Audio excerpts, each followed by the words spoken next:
Folks who went before us blazed a trail through history. The heritage they left behind is part of you and me. All the dreams they still live on, and it makes me proud to be a living, breathing part of it all, the American legacy.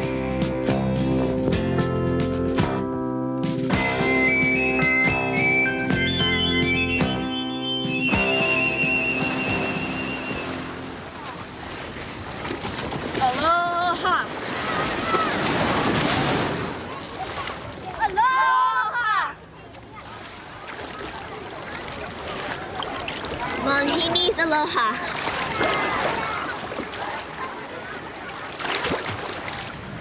Those young people want to welcome you to the islands of Hawaii, and so do I. Aloha means just that. It can also mean such things as hello, goodbye, or even love. It's a word often used over here. What about the word malahinis? That's you or me. Malahinis are newcomers to Hawaii.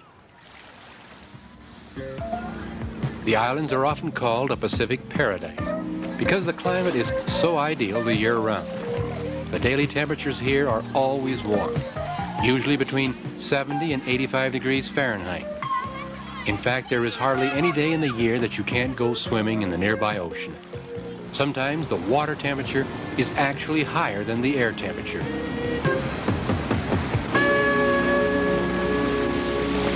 Hawaii is a long way from what people over here refer to as the mainland, the main part of the United States. In fact, if this is the coast of California with Los Angeles here and San Francisco here, Hawaii is some 2,400 miles out in the Pacific Ocean, south and west of the mainland. There are 8 main islands plus over 100 smaller islands that go to make up the state of Hawaii. They are laid out in the ocean like a chain. Slowly, over millions of years, molten lava pushed upward from below the Earth's crust, forming mountains that finally reached above sea level to form the chain of islands. Today, only the biggest island, called Hawaii, has active volcanoes. They can even be visited as close as the edge of their craters to look downward hundreds of feet to the seemingly quiet fire pit far below.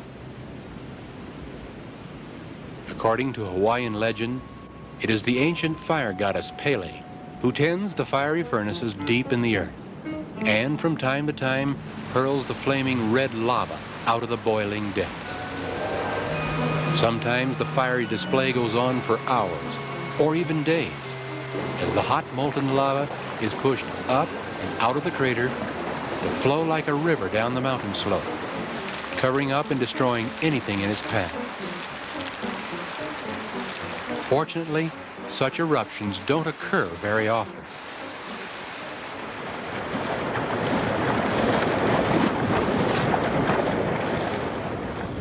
Many times the lava will flow all the way into the ocean at certain points where it is cooled and then broken up into tiny particles by the waves and washed back on shore.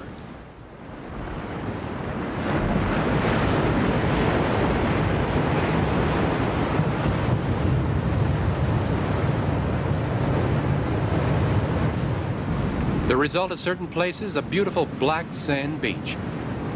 As clean and as fun to play on as a white sand beach. But volcanoes and black sand are only a few of the unique geographical features found here in Hawaii. In another part of this island, there's a fern forest that defies description.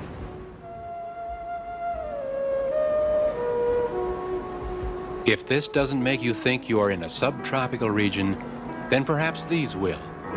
Wild flowers with delicate beauty, growing in a variety of natural settings. Green plants and trees seem to be everywhere, especially here on the island of Kauai, for at the top of this extinct volcano is one of the rainiest places on Earth. The summit is almost always cloudy because it's almost always raining, over 480 inches in a year's time. Yet not far away in beautiful Waimea Canyon, less than 20 inches of rain fall on these picturesque rock formations that have slowly formed over ages of time. It's little wonder that the early Hawaiians worshipped many gods to explain these unusual forms of nature.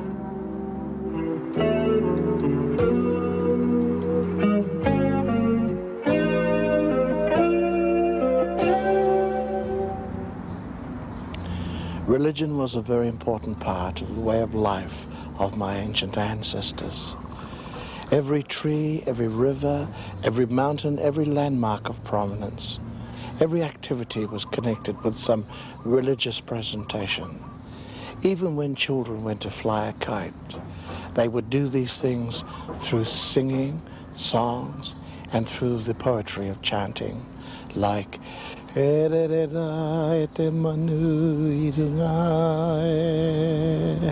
fly high in the heavens, my beautiful kite.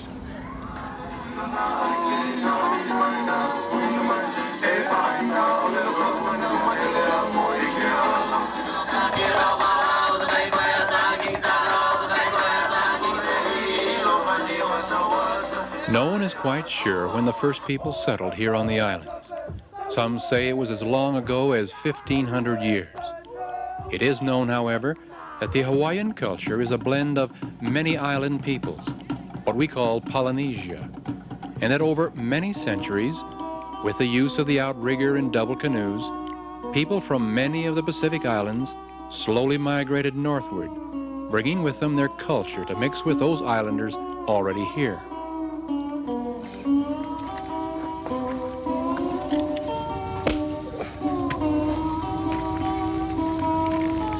And here the Polynesians lived, undisturbed for hundreds of years until one January day in 1778.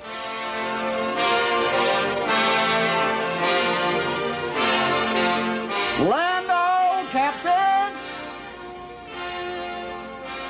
Another sighting of land on the starboard, sir. Shall we put in? Indeed, Mr. Bligh, bring her about. We'll drop anchor in that cove. I think it's time we discovered for ourselves what these islands and their people are like. His name, Captain James Cook, the great English explorer, who through 3 long and difficult expeditions over a 10-year period explored and mapped much of what lay hidden in the southern hemisphere and here in the Pacific Ocean. The natives seemed filled with wonder, Captain, not only with us and our ship, but with what we offer them in trade. I'm sure they have never seen metal before. Iron nails may well fill our ships with needed supplies and food, Mr. Bligh. Have you marked well the islands in your chart? Indeed I have, sir. Very good. Then identify them as the Sandwich Islands. I intend to honor my good friend in England, the Earl of Sandwich, with this discovery. And for over 100 years, this is how they were known to sea captains and trade merchants of the world, the Sandwich Islands. Strangely enough, their discovery by Captain Cook later led to his death at this very spot in Kealakekua Bay, Hawaii, in an unfortunate skirmish with native warriors.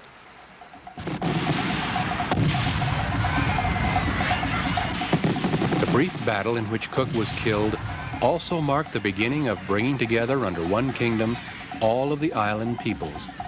For one of the warriors that day was a man named Kamehameha.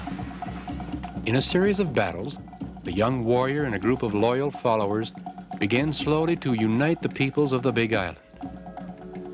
In 1795, Kamehameha had established himself as king over the entire chain of islands. Thus began for some 80 years a royal succession of kings and queens to the throne of what later became the Hawaiian Islands. It marked a period of great change for the people. One of the most significant of these changes was the introduction of Christianity to the islands by New England missionaries. These same missionaries later saw to the development of the Hawaiian alphabet and the building of schools to teach the people and the children how to read and write. This was also part of that change, the beginning of growing commercially certain crops here in the islands. It's hard to believe that inside this stalk is one big source of what makes food taste sweet, sugar. Cane plants were brought to the islands by the Polynesians long ago. Today, it's Hawaii's leading crop. In fact, 3/4 of all the available cropland in Hawaii is devoted to the raising of sugar cane. The seed for new cane plants comes not from tiny seeds, but rather from the short sections of the cane stalk itself. Each section contains the buds needed to reproduce itself. When planting a new field in cane, machines not only plow furrows and drop in cane sections end to end, but bury alongside each row irrigation tubing to bring water to each part of the field.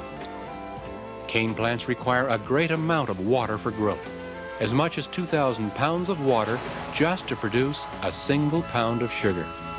And even with plenty of water and fertilizer added to the rich volcanic soil, it still takes 18 to 24 months for the stalks to fully ripen, to reach the stage where the planter will say, "It's time to harvest." Strangely enough, the harvest begins by burning the cane fields. This is one time when fire can actually be of help, by burning away all the ground vegetation and any of the leaves left on the stalk. Amazingly, the flames do no damage to the sugar stored inside the stalks. After the burn, the fields are quickly cleared by power rakes and giant cranes, cutting, gathering, lifting masses of the now strange-looking cane into waiting trucks bound for the sugar mill not far away. Here again, specially designed machinery takes over, washing, cutting, squeezing out the sugary juices of the cane so it can then be boiled and evaporated into a mass of golden brown crystals, 98% pure raw sugar. Now it needs only to be shipped to the mainland, where it will be refined into not only white sugar, but a dozen other products that are used in almost every household of America. Food processing like this, in fact, is Hawaii's leading manufacturing activity, and not just with sugar, but with fruit as well. The canning and freezing of products we all buy at grocery stores. It's called a janaka, a marvelous machine invented to process a familiar fruit. Not only does it remove the pineapple shell and cut off both ends, but it punches out the core as well, so that workers can trim and place the juicy slices into cans. Over half of the world's pineapple comes to us from Hawaii's fields and factories. It's as important to Hawaii as these tourists that enjoy watching the canning process. Tourism is a big business here. Each year, over 3.5 million people visit Hawaii to have fun and to see the sights. One of which is this statue of King Kamehameha, facing across at the famous Iolani Palace. The palace is the only one ever built for a king and queen in the history of the United States. It's one of the main attractions here in Honolulu. Located along the famous Waikiki Beach are many high-rise hotels that are filled with tourists eager to play, to see, to remember what this 50th state is like.